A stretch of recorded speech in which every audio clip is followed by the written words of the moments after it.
Tracy Thompson is a Toronto resident. 2 years ago, she got COVID.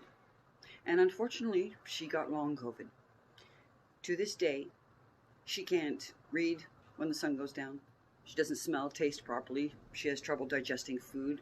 There are days when her lungs don't process oxygen properly, so she needs to have oxygen.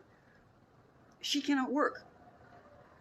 And in Canada, we have something called MAID, which is essentially will help you die.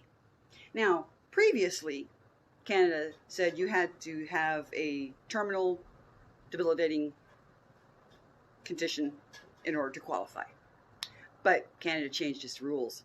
See, now, someone like me, who has scoliosis, which is a chronic, degenerative, debilitating condition, I could go to Canada and say,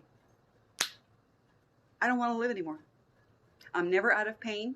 I never eat properly. Can't go to the bathroom properly.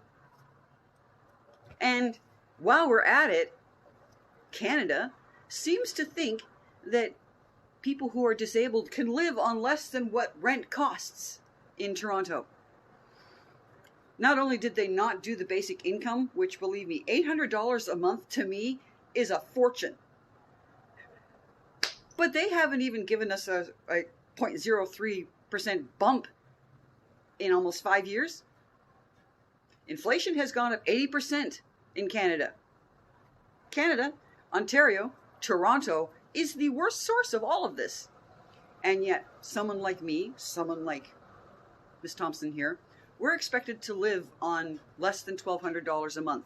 Pay rent, pay bills, buy food, theoretically buy clothes every now and again. It can't happen. If you do not have, like, I am not allowed to live alone. Fortunately, I have a husband.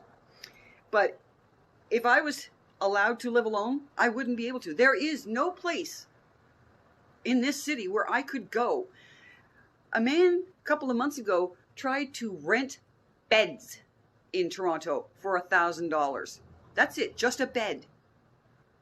And yet somehow the government thinks we can survive on next to nothing.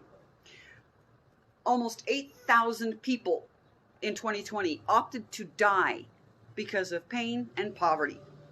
And somehow Canada seems to think that this is the better choice. Instead of bringing them up to a level of some sort of dignity for life, let us all die.